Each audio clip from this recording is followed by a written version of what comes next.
नमस्कार, आपके साथ मैं हूं समीर अब्बास। टीवी9 भारतवर्ष के डिजिटल प्लेटफॉर्म में आपका बहुत बहुत स्वागत है। आज अंतर्राष्ट्रीय महिला दिवस है। अंतर्राष्ट्रीय महिला दिवस की शुभकामनाएं देना चाहूँगा सभी महिलाओं को और साथ ही साथ देश के सभी पुरुषों को भी। और आज एक ख़ास खबर है एक देश के बारे में, लेकिन उससे पहले आपको बता दें कि 1911 में ऑस्ट्रिया, जर्मनी, डेनमार्क और स्विट्ज़रलैंड ये वो मुल्क थे 1911 में जहां पर सबसे पहले अंतर्राष्ट्रीय महिला दिवस मनाया गया। और 1975 में उसके बाद अंतर्राष्ट्रीय महिला दिवस को यूनाइटेड नेशन से यानी संयुक्त राष्ट्र संघ से मान्यता मिली और उसके बाद से पूरी दुनिया में अंतर्राष्ट्रीय महिला दिवस 8 मार्च को मनाया जाता है।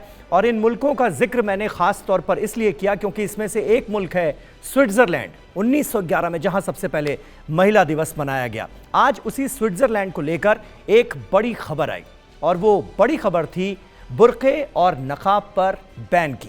जी हाँ, संडे को, रविवार के दिन दरअसल स्विट्ज़रलैंड में बुर्के और नकाब को लेकर रेफरेंडम कराया गया, जनमत संग्रह हुआ और स्विट्ज़रलैंड की आम जनता से ये पूछा गया कि क्यों ना बुर्के और नकाब पर बैन लगा दिया जाए पूरे कंट्री में, यानी किसी भी महिला को ये इजाज़त ना हो कि वो अपना चेहरा पूरी तरह से ढककर पब्लिकली आ जा सके। इसको लेकर पहले से ही बड़ा विवाद चल रहा था क्योंकि हम सब ये जानते हैं कि स्विट्ज़रलैंड में करीब 5% आबादी जो है वो मुस्लिम आबादी है। करीब 85 लाख लोग मुसलमान हैं स्विट्ज़रलैंड में और इसलिए ये मसला जो है ये बड़ा विवाद का विषय बना हुआ था। और कुछ मुस्लिम संगठन जो कि स्विट्ज़रलैंड से ताल्लुक़ रखते हैं उनका ये कहना है कि कुछ दक्षिणपंथी पार्टियां जो हैं, राइट विंग पार्टियां जो हैं, वो स्विट्ज़रलैंड में इस बात को इसलिए मुद्दा बना रही हैं क्योंकि स्विट्ज़रलैंड के बाकी लोगों और मुसलमानों के बीच में मतभेद को और गहरा किया जा सके और मतभेद पैदा किया जा सके, इसलिए इसे मुद्दा बनाया जा रहा है, वरना ये मुद्दा कोई मुद्दा है नहीं। ये बातें लगातार स्विट्ज़रलैंड में की जा रही थी और इस बीच रविवार को, संडे को रेफरेंडम कराया गया है महिला दिवस से ठीक पहले और उस रेफरेंडम के नतीजे आ चुके हैं। और उस रेफरेंडम में करीब 55% लोगों ने, यानी 50% से ज्यादा लोगों ने इस बात को माना है कि हाँ, बुर्के और नकाब पर स्विट्ज़रलैंड में पाबंदी होनी चाहिए क्योंकि इससे बहुत तरह की समस्याएं पैदा हो रही हैं। और आपको ये बता दें कि ये किसी धर्म पर हमला किया जा रहा है, इस तौर पर हमें इसलिए नहीं देखना चाहिए इस फैसले को क्योंकि ऐसे कई मामले सामने आए जिसमें जो क्राइम करने वाले लोग थे उनका चेहरा नजर नहीं आया क्योंकि उन्होंने बुर्का पहना हुआ था, नकाब से चेहरा पूरा ढका हुआ था। इस वजह से कई डिपार्टमेंटल स्टोर्स पर ऐसे वाक़े सामने आए, कुछ चोरी की घटनाएं हुई जिसमें फेस नजर नहीं आ पाया, जिसने क्राइम किया उसका फेस दिखा नहीं और उसकी वजह था बुर्का और नकाब। इसलिए एक चर्चा शुरू हुई कि भाई बुर्के और नकाब को क्यों ना देश में बैन कर दिया जाए। उसके बाद ये रेफरेंडम हुआ और उस रेफरेंडम में तकरीबन 55% लोगों ने, 50% से ज़्यादा लोगों ने कहा कि हाँ, बुर्के और नकाब को पूरी तरह से बैन कर देना चाहिए।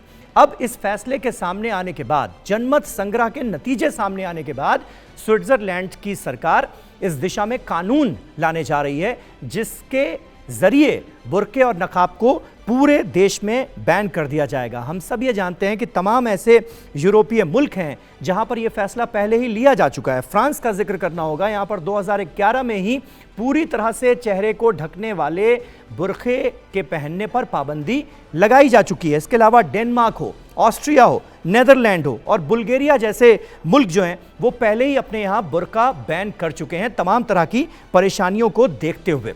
अब यहाँ पर सवाल ये उठता है, बहुत सारे लोग इस बात को कहते हैं और मानते भी हैं कि इस्लाम में पूरी तरह से चेहरे को ढकने का कहीं कोई जिक्र नहीं है।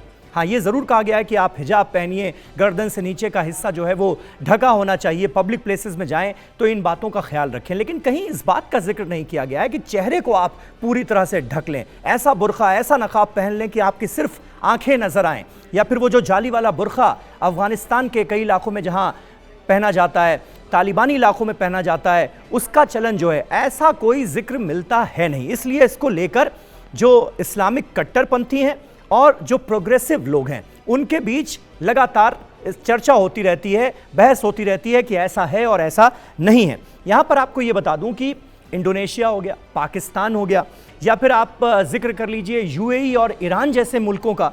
इन इस्लामिक मुल्कों में जहां पर Islamic rules and regulations follow होती हैं, शरिया फॉलो होता है, इन मुल्कों में भी कहीं भी किसी भी तरह के ऐसे बुर्के का प्रावधान नहीं है जिसमें इंसान का चेहरा ढक जाए, महिलाओं का चेहरा ढक जाए।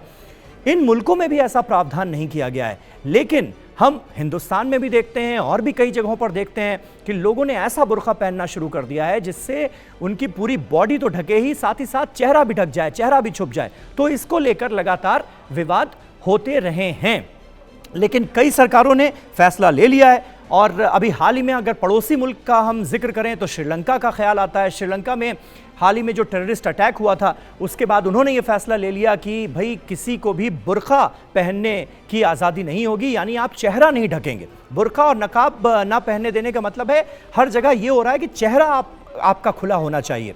और आप यूएई जैसे मुल्कों में चले जाएं, आप दुबई चले जाएं, आप ईरान चले जाएं, हर जगह हिजाब पहनने को कहा गया है, लेकिन कहीं भी ये नहीं ताकीद की गई है शरिया के नियम लागू करने के बावजूद भी कि आप अपना चेहरा पूरी तरह से ढक लें। तो अब स्विट्जरलैंड की सरकार ने ये जो फैसला लिया है, इसे निश्चित तौर पर महिलाओं की आज़ादी के लिहाज से भी देखा जा रहा है। अंतर्राष्ट्रीय महिला दिवस है तो बहुत सारे लोग इस फैसले का स्वागत कर रहे हैं। बहुत सारे लोग ऐसे हैं जो कि कई मुल्कों में जहां बुर्के को पूरी तरह से बैन नहीं किया गया, चेहरा ढकने वाले बुर्के को ये डिमांड कर रहे हैं कि भाई हर जगह महिलाओं को ये आज़ादी मिलनी चाहिए। हालांकि बहुत सारे ऐसे मुल्क हैं, जैसे मैंने इस्लामिक मुल्कों का जिक्र किया, यहाँ पर अनिवार्यता नहीं है। आप पाकिस्तान अगर चले जाएं या इंडोनेशिया चले जाएं तो ऐसा कोई रूल्स रेगुलेशंस आपके लिए नहीं है कि आपको बुर्का पहनना ही है या हिजाब पहनना ही है। आज़ादी दी गई है महिलाओं को, क्या पहनना है और क्या नहीं पहनना है इसकी पूरी तरह से आज़ादी दी गई है। ऐसे ही हिंदुस्तान में भी है, यहाँ पर भी हमारा जो स्वतंत्रता का अधिकार है वो हासिल है महिलाओं को। जो महिला बुर्का पहनना चाहती हैं वो पहने, जो नहीं पहनना चाहती हैं वो ना पहने। लेकिन अब क्योंकि जब भी प्रोग्रेसिव थॉट्स सामने आती हैं और लोग ये कहते हैं कि नहीं बुर्का जो है उसको यहाँ पर भी बैन कर देना चाहिए, हिंदुस्तान में भी बैन कर देना चाहिए, नकाब को बैन कर देना चाहिए, तो दूसरी तरफ से यही दलील दी जाती है कि भाई आप किसी भी महिला को ये कैसे बता सकते हैं कि वो क्या पहने और क्या ना पहने। तो विरोध में अपने तर्क हैं, पक्ष में अपने तर्क हैं, और इसीलिए जब भी बुर्के पर बैन किसी भी देश में दुनिया के लगाया जाता है तो इन मुद्दों पर बहस शुरू हो जाती है और महिलाओं की आज़ादी से भी जोड़कर ऐसे फैसलों को अक्सर देखा जाता है। और अब स्विट्जरलैंड में जिस तरह से जनमत संग्रह के बाद नतीजे आए कि बुर्के को पूरी तरह से बैन कर देना चाहिए, किसी को भी चेहरा ढकने की इजाज़त नहीं दी जा सकती, उसके बाद एक बार फिर से ये बहस शुरू हो गई है दुनिया भर में। नमस्कार।